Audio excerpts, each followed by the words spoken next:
When evaluation ignores context and variation, classification risks collapsing into oversimplification.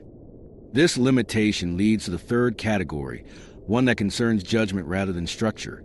Do I respect diversity?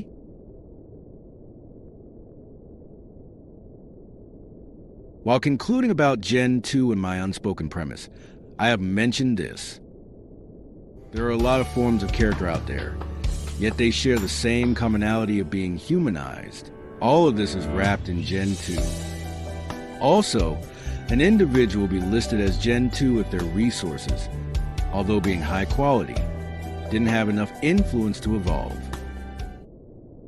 Interpreted through what we have just established, Gen 2 represents the ideal of humanization. For context, the industry is essentially rooted in panda characters, originating from the panda head emoji. In order to reach a wider audience and expand thematic scope, these characters were humanized, giving rise to the second lineage. Furthermore, the Gen 2 designation isn't limited to dependencies alone. It also extends to enhance, including those with uncertain circulation, and pioneers of any form, all of which collectively embody the underlying ideal of Gen 2. And, of course, this arrangement is also applied to Gen 1 and 3. Within the distance to the core of a gen lies two inversely proportional measuring units. Mutation, the unit that intensifies as one moves further from the core of a gen. Persistence, the unit that enlarges as one moves closer to the core of a gen. These are the values I introduced a moment ago, whose origin is from these graphs in unspoken premise that approximate the behavioral fluctuation of the three advancements. They can be used to measure the gen structure. Such architecture, born from contribution, possesses not only stability in size, but also both a high mutation and persistence level. But if mutation and persistence are inversely proportional at the individual level, why does a gen score high on both? The answer is scale. For one individual, high mutation means high deviation, which leads to the risk of instability. Conversely, high persistence means routine stabilization, which suppresses deviation. No individualistic workflow in the industry is capable of handling both. It's either be dynamic or stay static. However, a typical gen isn't powered by one individual. It consists of both individuals and circulations. Some push mutation, others reinforce persistence. The inverse relationship may still exist locally, but universally it cancels out. Because gen, in definition, is a distributed vector of resource transmission formed by accumulated circulations around a shared tendency. Hence, a gen doesn't directly possess mutation and persistence. These values originate from the countless individuals and circulations. They accumulate through aggregation, which bloats up the overall density of mutation and persistence displayed as properties of the gen. Aggregation is also a factor that shapes the stability and abundance of a gen, arising only from the structural mass of the circulations. This will shed light on how multiple circulations contribute to the longevity of such a region. Multiple circulations can reduce the risk of collapse by simply existing within it and committing to the flow of transmission. This ensures that the system will rarely run out of resources, and thus has a lower likelihood of disintegration. From the volume, naturally comes a stability in time.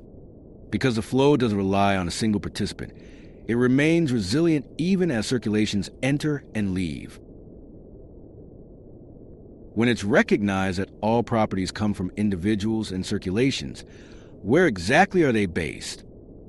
The structural gravity, which is the underpinning area illustrated as this orb right here, doesn't include these properties. It holds no resources, no mutation, no persistence. All material exists within the orbital. The core only defines the orientation of the resource gradient in the region, with it becoming progressively sparser toward the horizon. And when knowing that resources are unevenly distributed across the orbital, individuals positioned differently within it will not behave the same way. Bridging this back with the 5 earlier assumptions, we'll be aware that they're actually the structural consequences of the system as a whole. For mutation and persistence, they're acknowledged because of the rigid structural role in the system. In the sparse or empty region, one will be provided with little to no reinforcement, therefore higher reliance on self, mutation, and sometimes the arrow must be established due to the alternation.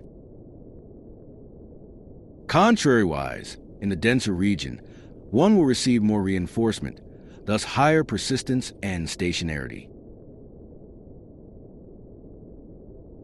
What about the structural consequences of the PMV? At a glance, it's constructed like a singularity of rank, which then introduces hierarchy by collapsing into a single absolute peak, leaving everything else beneath it. To resolve this misconception, let's discover its abstract definition. This hierarchy, by definition, represents the predictable allocation patterns under a finite individual capacity for the majority of individuals within the respective advancement. Specifically, this is an emergent tendency conditioned by individuals' structural position. For a deeper conception, you can read it here.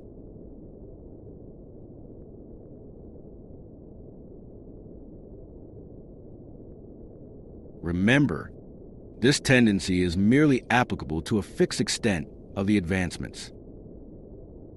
Some dependencies can fit more effort into their working window. Some enhanced can still be rendered insecure despite the balance. Some pioneers can earn their position without any intensification.